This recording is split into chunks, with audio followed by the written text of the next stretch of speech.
Welcome, everybody, to the Digital Tech panel. We have the great privilege of having my past student, Arturo San Vicente, from Microsoft, who I think picked up every single peer award from his MBA class that was possible for his leadership, his kindness, his visionary way of being. We have Luana Okumura from Experian, who is in digital tech from a space of going, gosh, I'm one of few women.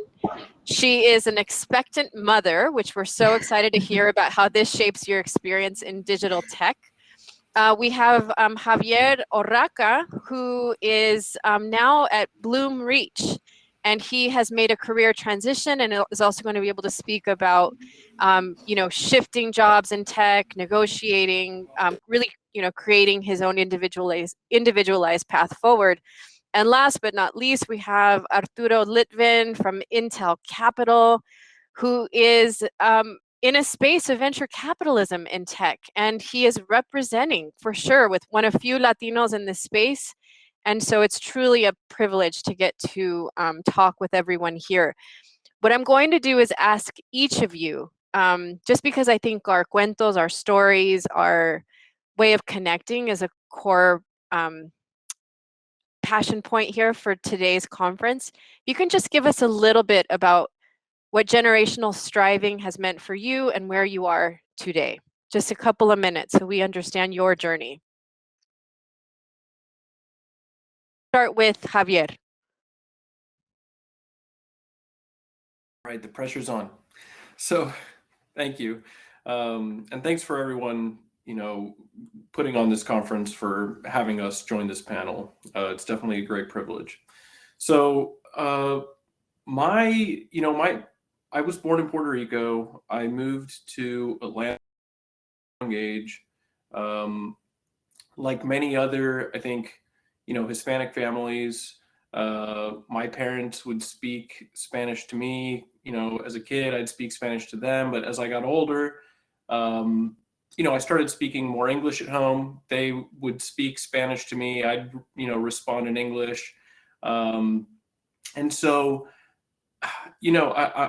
I'm only bringing this all up because they really tried to instill a sense of, Hispanic culture or like Puerto Rican culture in my everyday life.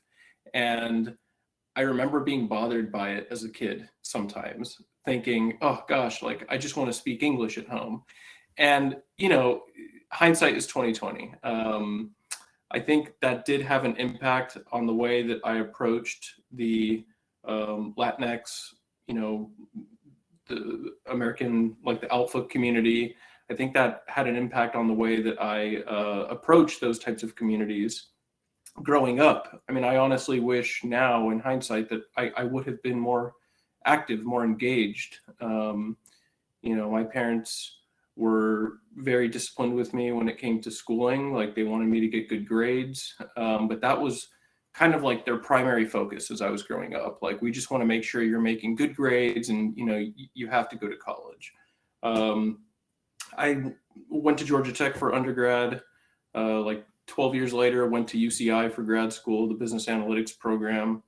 And I've been fortunate to, I think through a combination of luck, honestly, and just networking, I've been fortunate to have a good career in finance and consulting. And then over the last 3 or 4 years, pivoting through grad school into a more formal analytics and data science career. I just started with Bloom Reach on Monday, so I'm still very new to the company. We're a e-commerce platform.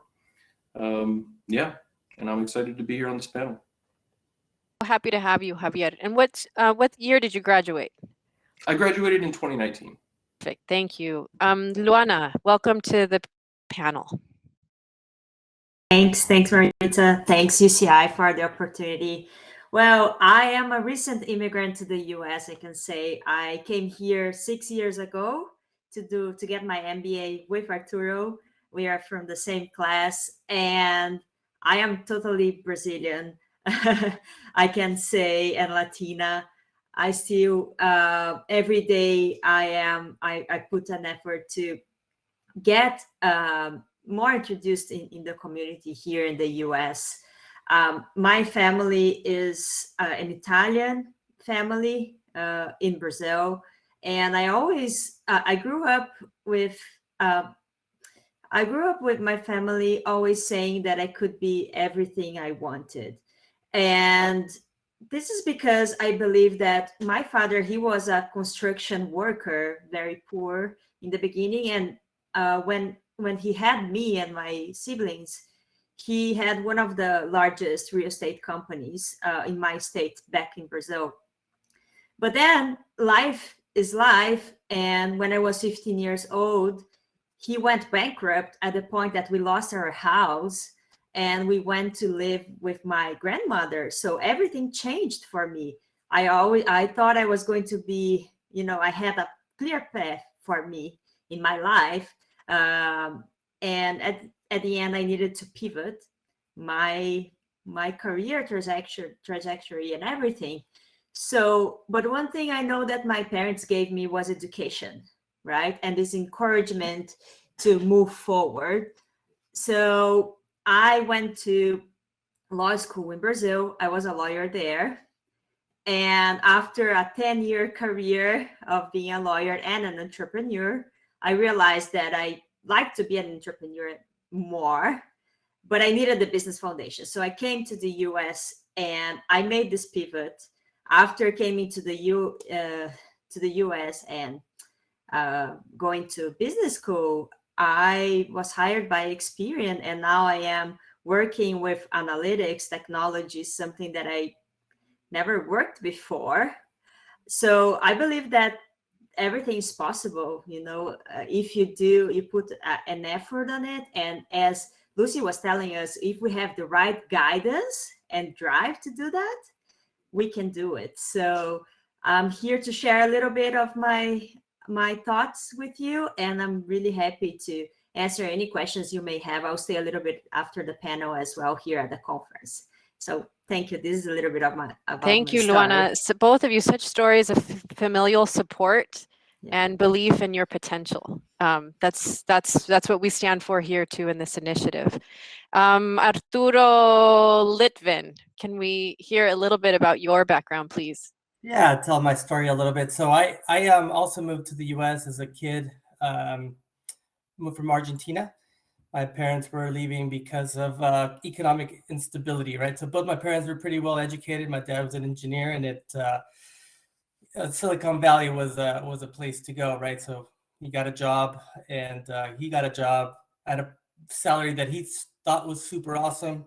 But if you were to compare with his peers and people that with his level, it was pretty poor. But it was a good opportunity, a good start. So I think I've always had the encouragement and support of my parents for education. So that was pretty strong in our household. And we always speak Spanish in the house. It's just kind of a tie, a bond that we have in our group, even though on the rest of our day, maybe we don't speak as much Spanish, and some are speaking better than others. It's just better, when I'm with my brother, we'll have our Spanish dialogue in front of other people, and we try to make a point of it. Like we are not embarrassed about it. We will not stop speaking Spanish because you don't know Spanish. Sorry about that. So moving to the U.S. was a different experience. Definitely back, at least in my days, there was definitely some problems with inclusion and kids maybe not being too warm to somebody from another country, even teachers, right? Thinking that because you have a language barrier doesn't mean that you have a mental barrier, right? So, for example, I was doing 2 grades above me in math, but of course in the writing stuff I was super behind. But it's just the way people look at it, and teachers thinking that I would be.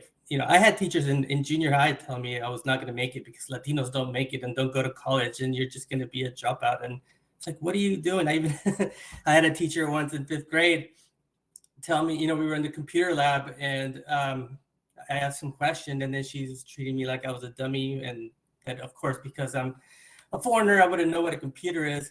But one of my buddies who's a little bit more vocal stepped up and told her, "What are you talking about? He's got 2 of these at home," right? So just I always had trouble with these stereotypes and trying to put you into a stereotype and into what somebody perceives it.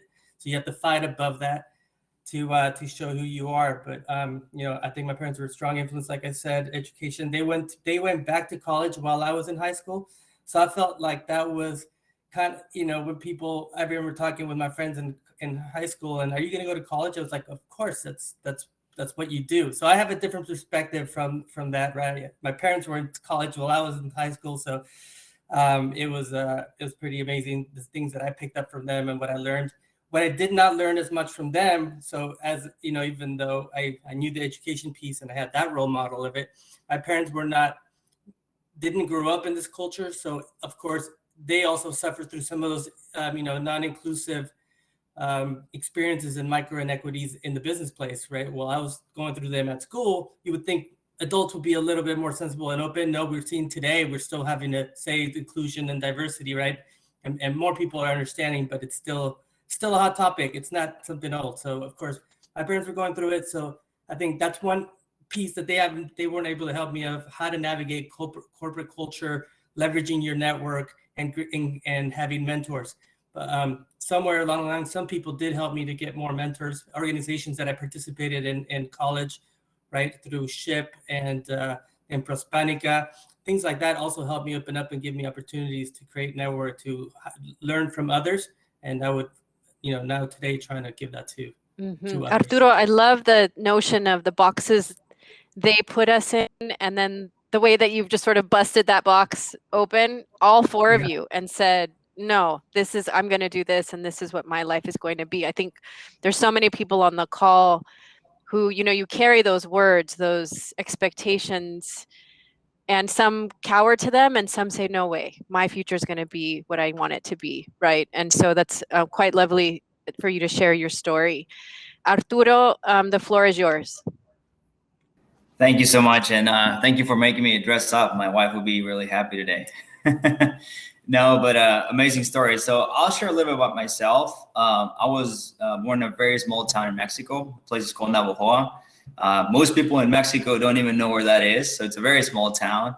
I think growing up, I wasn't really aware of it until obviously I started, going places. But one of the things that I was very aware of was, like, I always had really high aspirations and high dreams. And I think a big part of that was the influence of my father, just like the one I mentioned, right? He was always, he was an entrepreneur, and he was always very visionary, and he was forcing me, or at least asking me to basically, really try to visualize yourself. Where do you see yourself and, in the future, and where do you want to go?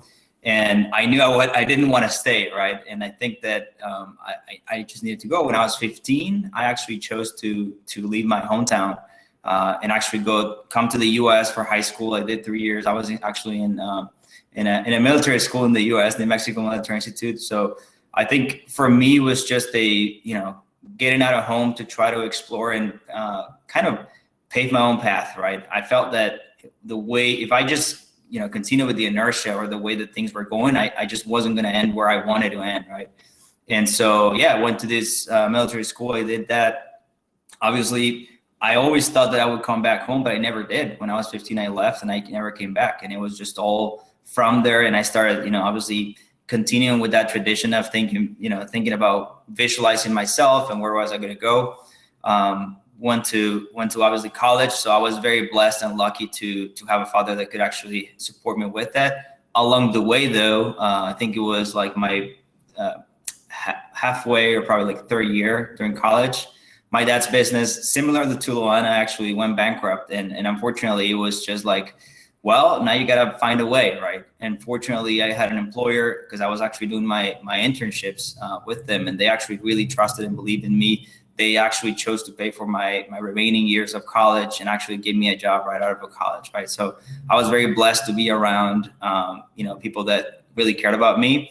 And ever since then, my career kind of took off. I think that I had a lot of success in Mexico. I was actually working in a consulting company, reporting to the CMO of the company and the COO about it.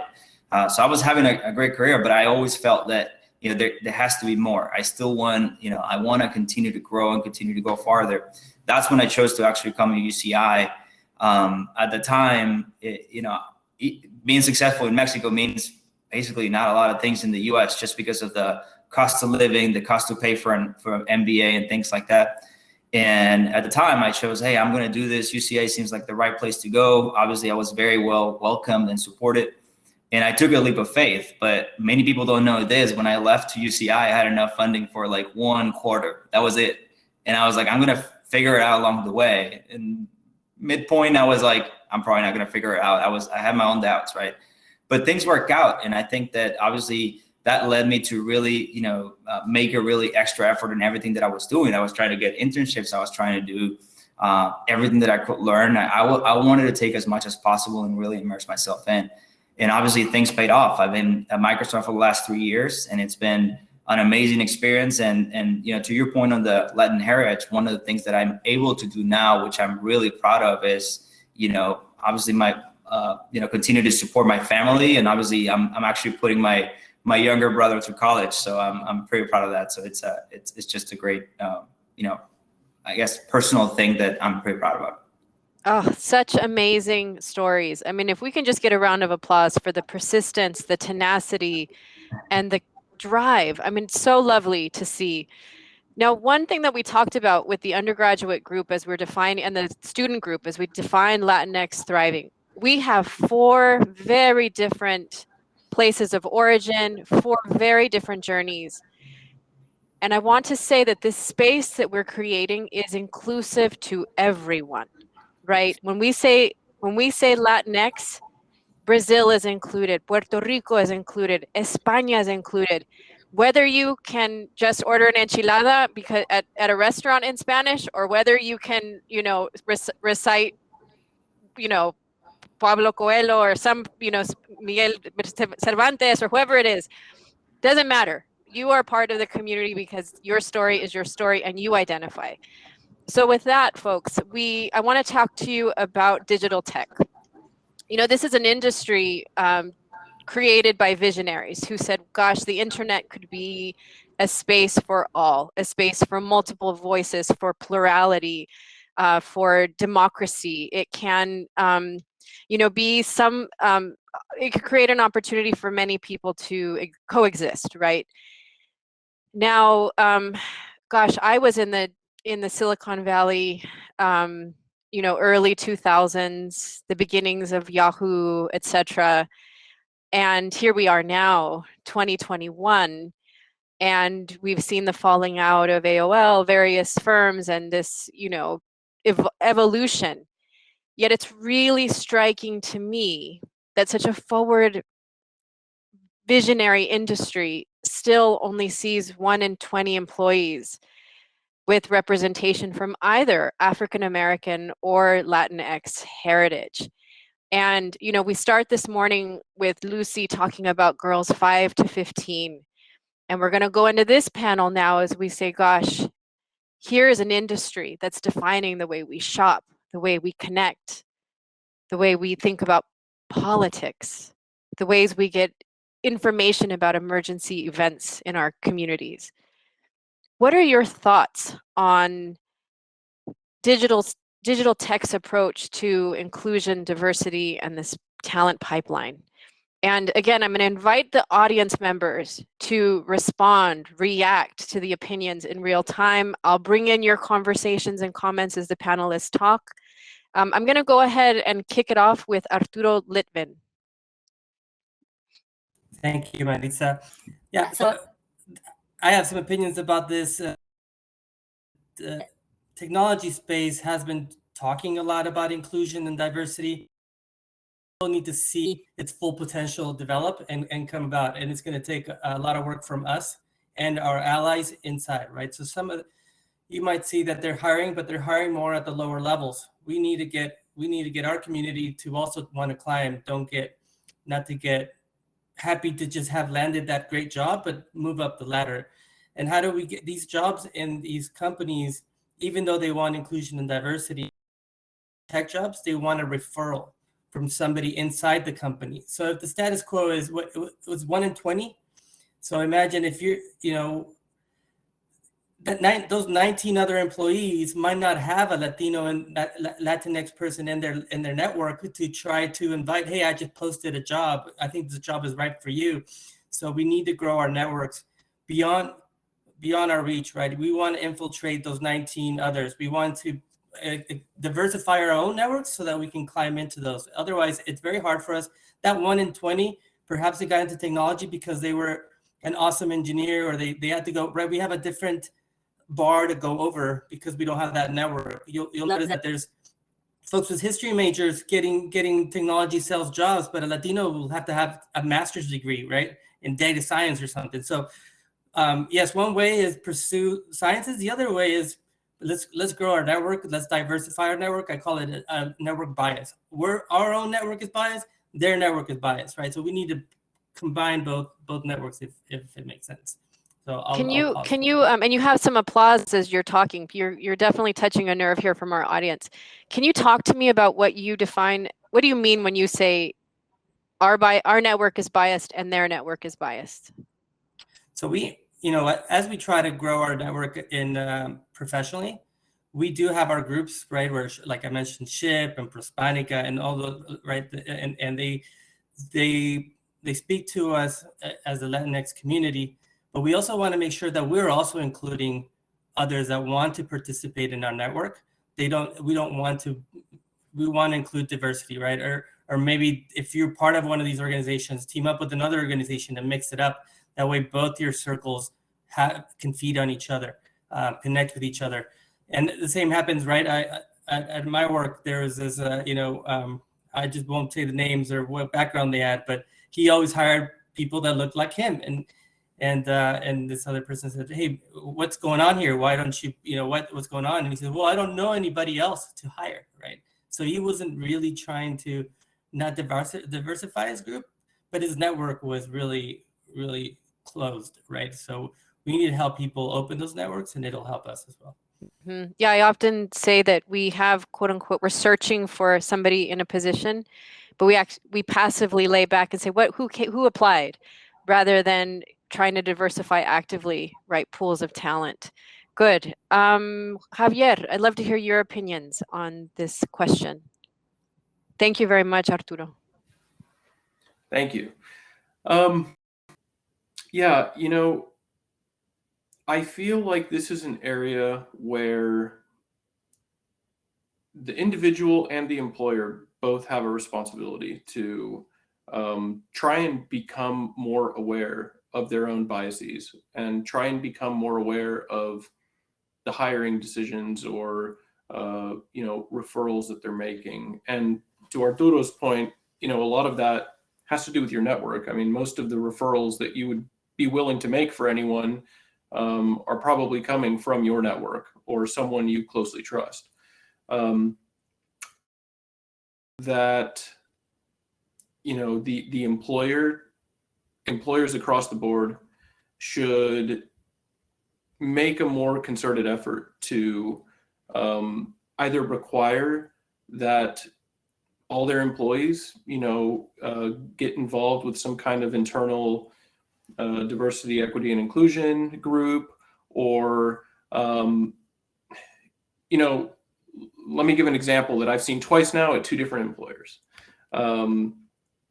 I was in one of these situations, I was actually the person where it came to light that I was making, and this was like 11 years ago, that I was making roughly $35,000 less than two of my peers. I don't think it was anything malicious from leadership or the company, but when you looked at the number of hours that we were billing at the time, this was in consulting, when you looked at the end of year ratings that we were getting, like our ratings were almost exactly the same.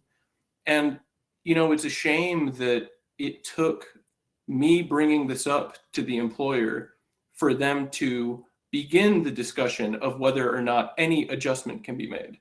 The second example I want to give is when I was a manager in another group, 2 years in a row, two men that directly reported to me were very adamant about, the year-over-year raises not being enough, and how can I go back to management and ask them if they could get more? And you know, this other third direct report I had was a woman, a minority, and she both years in a row was like, just, you know, okay, thank you, very complacent with the raises she was given. And that to me is an example where, like, we shouldn't take advantage of individuals like her if the employer is completely aware that the only reason this individual isn't getting paid more is because they haven't asked for it. And I think, like, myself included, a lot of other Latinx, you know, friends I have, I think they sort of feel the same way, that they wish they could have done more early on to voice, you know, their desire for more pay. And so, like, where I'm taking all this, I really wish that employers would go out of their way to set programs where they could identify these individuals that are getting, you know, not only the promotions that they deserve or the leadership positions that they deserve, but also the pay, you know, the pay equity that they deserve. I really do think that if we kind of had that kind of like frame of mind shift for the, you know, executives and people in positions of leadership at large and small corporations across the US, we could really start seeing some headway, you know, in the tech scene and in ways that would probably offset these numbers we're seeing. As you're talking, two things come to mind, right? As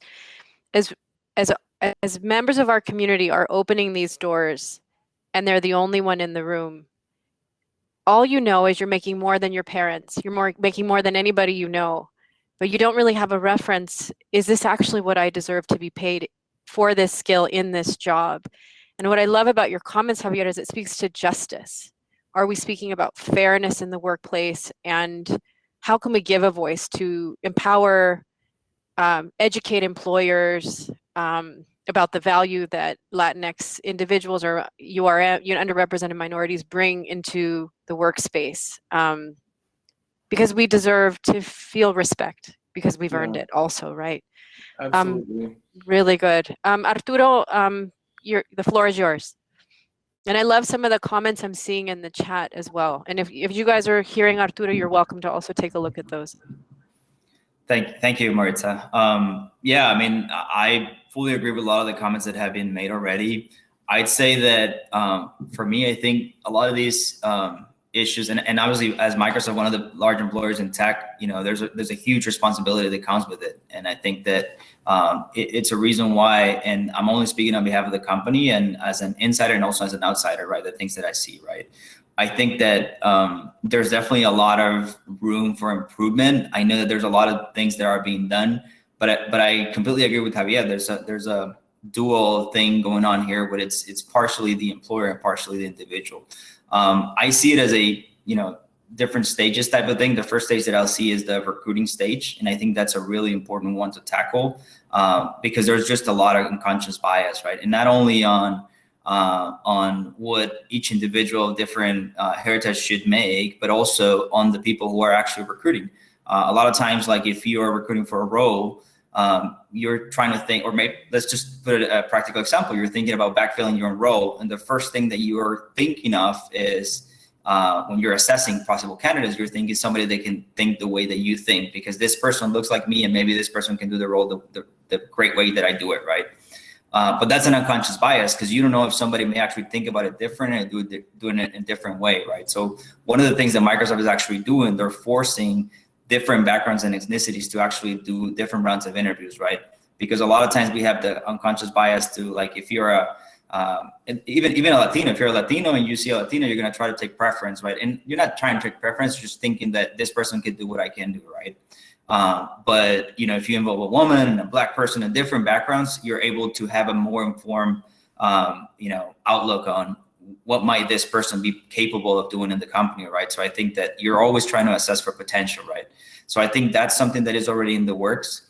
The other thing is, once you're in, I think the career track is really important, just because, and I'll set an example, and I think we talked about it yesterday, but even in my case, coming into Microsoft, I've been very successful. I have no complaints, but there's a little bit of unconscious bias sometimes that if you don't take accountability and call it out, it may just go unnoticed, right? So my manager was trying to constantly on certain initiatives, like, yeah, we're gonna do this and Arturo can take up Latam, right? And I was like, we're speaking in English. I can also take care of, Western Europe, or I can take care of Australia. Like it doesn't really matter. Like at the end of the day, we're speaking the same language and we have the same capabilities.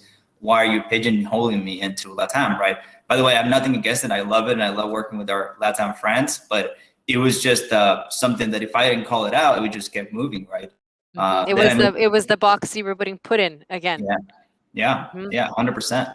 And so I think, as soon as I called it out and I was like, hey, this is happening, like, I'm sorry, like I'm not trying to create a mess or anything like that, but I'm just saying, like, this is happening and I don't think you're conscious about it, so I just want to call it out. And he was like, actually, I'm so sorry, like this is something that, thank you for bringing it up. And we put a plan in place, and obviously there was a lot more opportunities and options for me to actually move in my career, right? And I think the third one is the community creation. I think Arturo brought a great point in the networking side of things. I think companies like Microsoft, they do a great way of actually promoting that networking. We have a lot of ERGs. There's this whole program called Hola at Microsoft. And can you describe what ERG is for some of the younger, maybe undergraduates who are on the call? Yeah, I actually forgot what the acronym means. There's so many acronyms. It's an employee resource group. But what is it? What's the practice like? What is it exactly? Is it a club? Is it a chat list? What is a ERG for you? Yes. So Hola, for instance, it's just a community inside the company that is actually not only managed actively, they also have different chapters depending on the city. So if you're in the Redmond office over here, the headquarters where I'm at, there's an Hola group here. But if you're in the Miami office, there's another. Obviously, that's much bigger because there's just so many people from Latin America in the Miami office, right? Because that's the Latin America headquarters, right? But in different offices, there's a different chapter, and it's usually I guess, what's the right word? Managed or monitor or sponsored, if you will, by someone from very high leadership. Actually, the overall group, they just changed it recently, so I'm not sure who's new, but the person who used to sponsor Hola was actually, her name is Tony Towns Whitley, which is, she's one of the top VPs in the US for Microsoft, right? So it's definitely a community that is very well resourced and obviously, and there's a lot of chats, not only about networking, but also like internally, there's an email list where as soon as an opportunity comes out, they actually send it out to the minorities so that, we're aware of the opportunities and we can apply and things of that nature, right? So there's definitely a lot of work. So that's a very nice compliment to what the other Arturo said about sometimes because you're not in a network, you don't hear about the opportunity, so you don't know. But Microsoft is systematically trying to, through the linkage of your sponsor, make sure you're connected to highly in the know individuals, and that information is also passing through your ERG actively. Good. I want to highlight, though, kind of to Javier's point about, is it the job of the employer? Is it the job of the employee? In this current cohort of alumni who are breaking down barriers, I do hear all of you saying, I still have to educate. I'm still advocating. I'm still raising the mirror and saying, gosh, I'm not sure you see you're doing this, but this is what's happening. And on behalf of everybody who's following next, we all say thank you. And if I can get a round of applause for already the speaking up, the advocating, the educating that we're already heard from the three individuals on the panel. With that, if I can have Luana share your response to the question. Sure, I think they did a great job. So let's see what I can bring here to the table. But I believe that there are two ways, right, to make the difference. The education, which we cannot avoid. Super fast, Luana. There's someone here who is saying, and I want you to think about this, because some of our community, for the very first time they come for the MBA, maybe it's less than a couple of years in the US, new language, new customs, and you're still trying to hit the ground running. So if you can speak to all of our Latinx community that didn't come, as a child or in their teens, I just want to make you sensitive to that, listener, and that's also motivated by Simon's question and Oscar's experience. Okay. So this question first? Yeah. Okay. Well, I try to insert myself in everything I can here in the community, but of course, for example, I don't know the baseball teams. I don't know the basketball teams. I know about the Brazilian soccer. Um, it's and when there are some small talks, for example, or even breakers at the company or even with my friends, I still a little bit, behind and not fully there. But at the same time, I think it's a mind shift.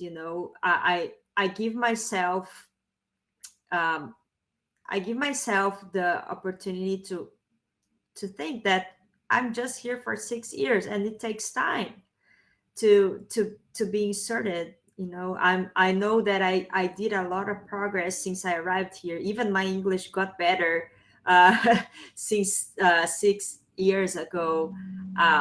But it's I think we need to be patient, and we cannot forget that we are in advantage because we speak more than one language. We are people that understand different cultures. We can be more flexible in different conversations. We have more empathy for when we are talking about other immigrants and etc. This is how I feel. At least this is how I am. So every time you face this, and I face this, I just try to be fine with myself and understanding that will take time, but I'll get there, right?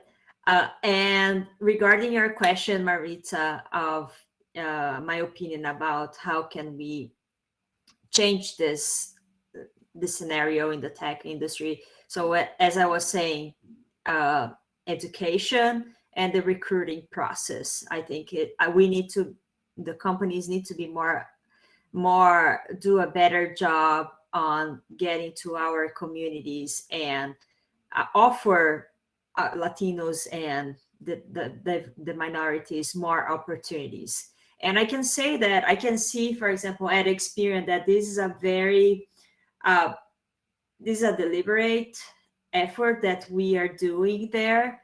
So, for example, I participated in a recruiting process for the MBA rotational program last year and the other year. And last year we had two candidates that were like the same level. We were in doubt who we should pick. And at the end, one of our candidates was a Black woman with 3 kids, with a lot of experience in analytics, etc. So at the end, we chose her, okay? Because not only because she had that awesome background, but we are trying to get more people, yes, into the tech industry with diverse background. And as Arturo mentioned, that they have this at Microsoft. At Experian, we also have the ERG, Employee Resource Groups, and we have one over there called Juntos, where it started with 4 years ago, and now we have 100 people over there, and we help each other with our networks. As the other Arturo was saying, that is very important. We have a executive, which is who is the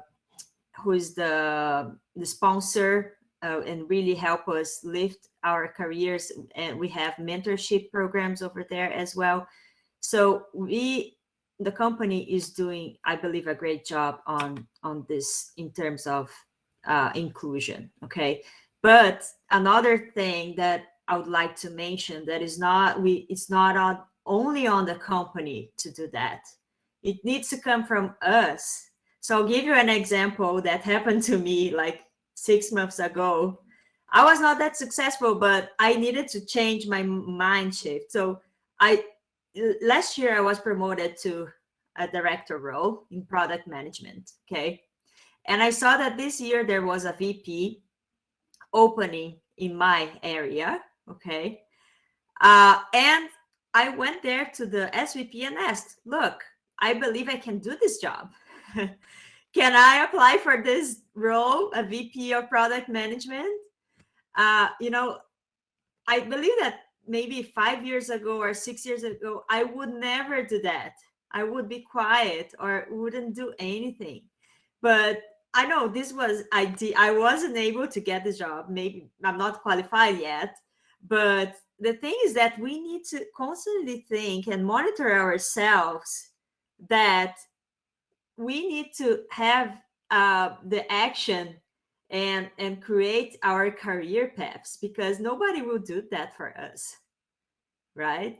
So I'd like to say that I started with 2 things, but now I'll add 3 things that I believe that will change our current scenario: education, recruiting, and our mindset.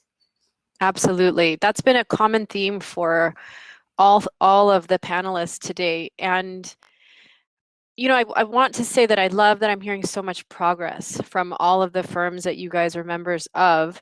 And I also, though, hear you saying that there's this need, which is one of our pillars, to increase awareness of the value we bring, of the roles we can play, maybe even awareness within our community that there is no limit, that it doesn't stop with the highest, you know, an advanced degree, but that you can keep pursuing your goals, right? I want to highlight, if Cynthia Rudd, I'm not sure I'm saying your last name correctly. Can I ask you to come to the stage? Can you turn on your camera just for a moment? Hello. Hi, everybody. This is Cynthia. She is our recruitment and placement. I don't know, Cynthia, if you want to introduce yourself for just a second here. Sure, absolutely. I'm Cynthia, and it actually is rude. It is Rude, actually okay. just exactly what you thought, the way it's spelled. But I am the executive director of the Mirage School Career Center, and we work with all of our students across all programs, undergraduate, specialty, masters, and our suite of MBA programs. Good. And I want to encourage that, you know, the linkages, when you go out and find your job, you're creating new opportunities for yourself, but we also want to create a pipeline back to the university. And Cynthia is here to ask, what are the needs of your corporation? Where are we not meeting the mark? What do we need to provide? And saying, gosh, here are some students that we think are a great fit. And I just wanted everybody on the call. Cynthia has been part of our programming, along with members of her team, Tony, and a couple of others on the call. I can't hear. Oh, sorry. Can you all hear me? Yes. But I want to suggest that the relationship for your employer, if you can send a friendly email saying, so-and-so, I attended this wonderful conference. I'm going to CC Maritza and Cynthia Rude and start to have a conversation. I think this is another way that we can create awareness of the value we're creating here at the Mirage School. Thank you, Cynthia, for jumping on stage impromptu. All right. So again, going back to some of the comments that we heard from our keynote, Lucy Santana, right? We want to continue to be strong, be bold, break open the barriers, and partner, right? Teaching, educating, and creating community. Alumni on the call, we are hearing about Javier's advocacy, Arturo's advocacy, the other Arturo's advocacy, Luana knocking on the door and saying, hey, is that position for me? Is it something I could do? You are also not alone.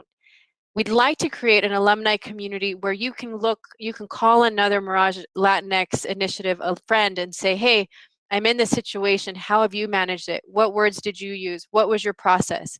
Any tips on negotiating my value? Because I am bridging multiple markets. I am communicating with a customer segment that no one else can. I do have a flexibility of mindset to understand the global workforce.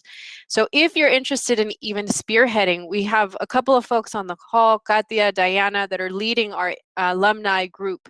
If you want to get more involved, stay more connected, let us know. But this conversation was the beginning of a dialogue that should last the duration of your career. This panel was spectacular, personal, I felt empowering, enlightening. Thank you so much for your time. If I can get another big round of applause for this panel, just wonderful work that you all are doing.